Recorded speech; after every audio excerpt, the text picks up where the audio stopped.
जाहिद साहब, इसराइल ने फ़लस्तीन पर हमला किया, फ़लस्तीन उजाड़ के रख दिया, हमें कहीं आलमी कानून नज़र नहीं आया, और अब जिस तरह ईरान पर हमला किया गया, रहबर आला को शहीद कर दिया गया, फिर सवाल वही पैदा होता है कि आलमी कानून कहाँ पर है? क्या न्यू वर्ल्ड ऑर्डर की हम इसको खूनी शुरुआत कहें?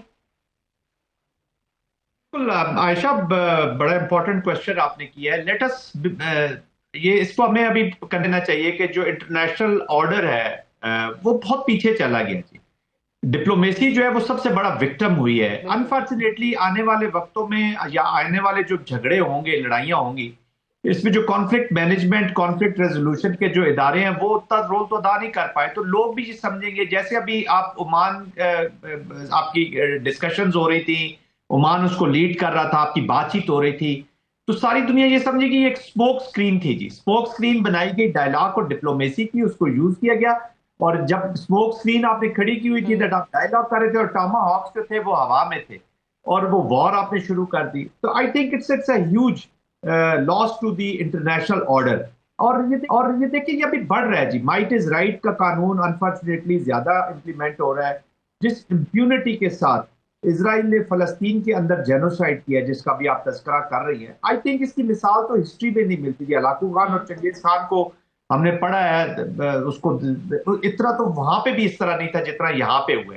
अभी कल देखे जो बच्चे स्कूल में मारे गए हैं, मोर देन मेरे ख्याल 160 से ज्यादा उनका अनफॉर्चुनेटली शहादतें हो गई हैं, और पता नहीं कितने लोग होंगे, अभी पता भी नहीं चल रहा। अब ये वॉर जरा सीरियस एंगल्स पकड़ गई है जी। अब हम इसको देख रहा हूँ, क्योंकि अभी आज अमेरिकन सेंटकॉम के जो सोल्जर्स हैं, 3 का तो कंफर्म पता चल रहा है, और 5 सीरियसली जख्मी हैं, 3 मारे गए हैं, सेंटकॉम के लोग मारे गए हैं। और ये हमेशा अमेरिकन जो है, ये सेंटकॉम की पॉलिसी है, अमेरिकन की मिलिट्री की पॉलिसी है कि वो अंडर प्ले करती है, अपनी कैजुअलिटीज पूरी बताते नहीं। इसका मतलब है कि there must be more casualties, काफी लोग इंजर्ड है। तो ये वॉर अब आगे की तरफ चलेगी है। तो यस, आप खूनी स्टार्ट तो नहीं कह सकते, खून तो इतना बह चुका है, ऑलरेडी स्टार्ट हो चुका है उसका।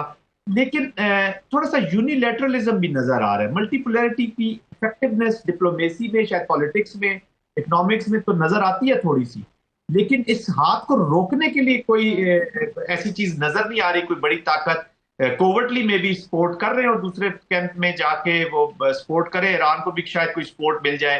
आप यूक्रेन का भी देख रहे हैं, उनको भी सपोर्ट तो मिल रही है, लेकिन कंट्रीज जो है वो स्मॉलर कंट्रीज जो अपनी वॉर्स खुद ही एग्जीक्यूट कर रही हैं जी। जाहिद साहब, अब आयतुल्लाह खामनाई की शहादत के बाद नए सुप्रीम लीडर के हवाले से बातें हो रही हैं कि वो कौन होगा और जिसको भी मुंतखब किया जाएगा। चैलेंजेस क्या यही फेस करने पड़ेंगे नए सुप्रीम लीडर को जो आयतुल्लाह खामनाई साहब ने फेस किए?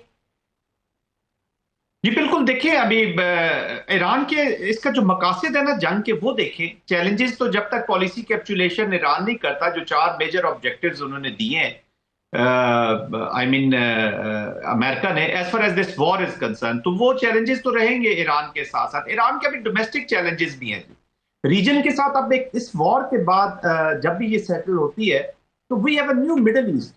ठीक है, मैं मसूद खान, ब्रिगेडियर मसूद साहब ने बिल्कुल सही बताया कि जी उनको फोन कर दिया था, बताया गया था, लेकिन दीज कंट्रीज आर डिस्टर्ब। अब ओमान का देखें ना, ओमान के जो फॉरेन मिनिस्टर थे, उनकी जो स्टेटमेंट आई थी अमेरिका के बारे में कि जी मैं बातचीत कर रहा था जब डिप्लोमेसी हमारी कामयाब हो रही थी, तो एक सिंपथी ईरान के लिए मौजूद थी। और फिर थोड़ा सा जो इंट्रा अरब कंटेस्टेशन है, इसके बीच में पिछले साल 1.5 साल से काफी तब्दीली हम महसूस कर रहे थे। सऊदी अरेबिया का एटीट्यूड टूवर्ड्स ईरान, काफी चीजें चेंज होती। एक नया मिडिल ईस्ट से भी जन्म लेना है, जिसने एक चैलेंज उनके सामने होगा। फिर अब ये वॉर किधर खत्म होती है, क्या पॉलिटिकल सिचुएशन रहती है, बनती है ईरान के अंदर, दैट विल डिक्टेट कि नई लीडरशिप के लिए अब क्या चैलेंजेस होंगे, उसको आगे लेकर कैसे चलेंगे। एक चीज याद रखिएगा कि ईरान का जो लीडरशिप होगी वो इंडिविजुअल इतना मैटर नहीं करता जी, सिस्टम मैटर करता है। उनका सिस्टम इज इन प्लेस। ये लीडरशिप उसी सिस्टम की पैदावार है, उसी सोच की पैदावार है, एक आइडियोलॉजी की पैदावार है कि वो कोई इसलिए तो एक वन ऑफ द जो जिनका नाम यानी पॉलिसीज वही होंगे जो आयतुल्लाह खामनाई साहब की थी, उन्हीं पॉलिसीज को लेकर नए सुप्रीम लीडर आगे बढ़ेंगे। मोस्ट प्रॉब्ली उसी के इर्द गिर्द, क्योंकि आइडियोलॉजिकल लीडरशिप है ना, ये उस आइडियोलॉजी की जो फंडामेंटल चीज है उससे दूर हो नहीं सकती जी, वरना you lose the context of your leadership also. But president जो है वो रिफॉर्मर्स मशहूर है, उन्होंने वोट भी थोड़े से अपने रिफॉर्मिस्ट के, वो भी अभी इस काउंसिल के अंदर वो थोड़ा सा इम्पैक्ट करेंगे अपनी डोमेस्टिक पॉलिटिक्स को भी, कोशिश करेंगे कि जो आइडियोलॉजिकल लीडरशिप है ये थोड़ा सा उसके नजदीक भी जाए, जो एस्पायरेशंस है लोगों की, जो थोड़े से अवामिल रह गए, they will learn from this, जो इन्होंने पास्ट में थोड़ी सी अगर मिस्टेक की है सोशो इकोनॉमिक पॉलिटिकल डोमेन में डोमेस्टिक ऑडियंस को एड्रेस करने के लिए, तो इसी आइडियोलॉजिकल सेंटर को रखते हुए थोड़ा सा उसको भी ये एड्रेस करने की कोशिश करेंगे। They will have to adjust, वरना ये ज्यादा अरसा इसी माहौल में आप चीजों को लेकर आगे चल नहीं सकते। अभी भी देखे ना, सीरियस प्रोटेस्ट थी, वो प्रोटेस्ट को आप इग्नोर नहीं कर सकते, वॉर अपनी जगह, लेकिन उन प्रोटेस्ट भी एक एनवायरनमेंट में, इस वॉर की एनवायरनमेंट में एक कैटलिस्ट कह लें या एक थोड़ा सा रोल प्ले जरूर किया उसने। साहिद साहब, जैसे कि अब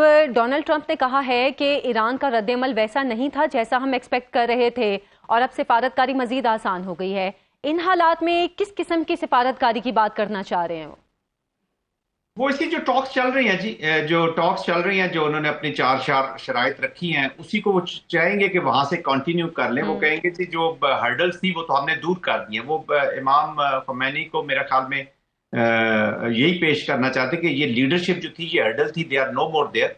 तो अभी नई लीडरशिप आई है। देखिए, जो भी बड़ी ताकतें होती हैं, या फॉर दैट मैटर कोई भी मुल्क को, वो अपनी एक एग्जिट विंडोज रखते हैं जी वॉर के दरमियान। वो कौन सी विंडो लेंगे, किस स्टेज पे लेंगे, वो उनकी चॉइस होती है। जहां पे वो देखेंगे कि असेंडेंसी है, या अगर वो देखते हैं कि मैं वॉर हार रहा हूं, बुरी तरह फंस रहा हूं, तो फिर भी एक ऑनरेबल फेवरेबल विंडो में से आप एग्जिट कर देते हैं वॉर का।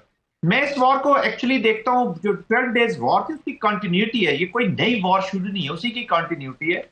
उस वक्त उन्होंने क्लेम कर लिया कि जी हमने, probably they were not prepared at that time, fully prepared for the regime change. उस दफा उन्होंने फिर मिलिट्री ऑब्जेक्टिव रखे, न्यूक्लियर की एनिलेशन ऑफ न्यूक्लियर साइट जो भी उन्होंने तबाह की है और ऑब्लिटेट करने की कोशिश की, उसको क्लेम किया उन्होंने। अब वो कितना क्लेम सच्चा था, अगर वो क्लेम 100% ठीक था, तो फिर तो न्यूक्लियर स्टॉक्स में होना ही नहीं चाहिए था कि जी न्यूक्लियर तो हमने खत्म कर दिया। अब सिर्फ एनरिचमेंट की बात हो रही है, जो भी है, लेकिन उसको रखा गया। इसका मतलब है कि स्टॉक्स थे उनके पास, ईरान के पास रह गए, या कंप्लीट वो ऑब्जेक्टिव हासिल नहीं कर सके, या उतनी प्रिपरेशंस नहीं थी, इनग्रेस नहीं थी टू द लीडरशिप। इस दफा वो इनग्रेस भी नजर आई है। I think the intelligence agencies were very well equipped, उनको उसको क्रेडिट देना चाहिए। वेरी अनफॉर्चुनेट, बट उसको क्रेडिट उनका देना चाहिए कि वो उन्होंने पेनिट्रेट किया है and they had the information. और फिर ये अभी मिलिट्री लीडरशिप को वो कुछ ना कुछ अपनी एग्जिट स्ट्रेटेजी में कुछ ना कुछ चीजें रखेंगे। निकलेंगे कब? देखिए आयशा, प्रेसिडेंट ट्रंप को प्रिडिक्ट करना इज वेरी वेरी डिफिकल्ट। किसी एनालिस्ट के लिए इट इज वेरी डिफिकल्ट कि वो कब कौन सी चीज के विदाउट कांग्रेशनल, मतलब कभी हमने सोचा भी नहीं था कि इतनी बड़ी डेमोक्रेसी है यूनाइटेड स्टेट्स, उसी पे वो they are proud of their democracy. फिर कांग्रेस से उसने परमिशन लेना पसंद नहीं किया।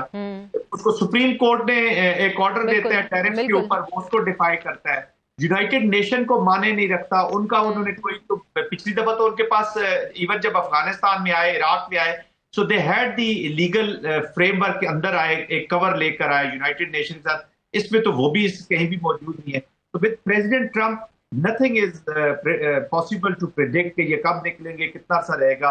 हाउएवर, शुरू वॉर किया अमेरिका ने, इसका जो खात्मा है जरूरी नहीं कि अमेरिका ही करे। ईरान को अगर कोवर्ट सपोर्ट मिल जाती है, इनकी कैपेसिटी कैपेबिलिटीज जो है, ये 300 से 400 ड्रोन रोजाना बनाने की अपनी इनकी कैपेबिलिटी है, और अगर और भी फॉरेन सपोर्ट कोवर्ट मींस में आ जाती है तो ये प्रोलॉन्ग भी कर सकते हैं इस वॉर को। और अब जितनी ये प्रोलॉन्ग होगी, जब ईरान के लिए भी ये बड़ा एक वो डायलॉग्स तो खत्म हो गया ना। जंग जब शुरू हो जाती है, जो उनका नुकसान ईरान का होना था, इन्होंने अपनी कॉस्ट एस्टिमेट कर लेनी है कि ये कॉस्ट है वॉर की। अगर वो सेंटर ऑफ ग्रेविटी जो उनके सुप्रीम लीडर थे, उनकी शहादत के बाद भी कंटिन्यू कर रहे हैं, वो ब्रेक नहीं हुए, तो इसका मतलब है कि they have created another centre of gravity for themself अपनी लीडरशिप में। System, their system is their then centre of the gravity, कि वो इन प्लेस है, टूटा नहीं है, जिसको बार बार अटैक किया जा रहा है। तो अगर वो फिर इंटैक्ट होकर डिलीवरेंस मोड में आ जाता है, then we are seeing a long resistance. इतना आसान नहीं है कि ये बिल्कुल खत्म हो जाएगा।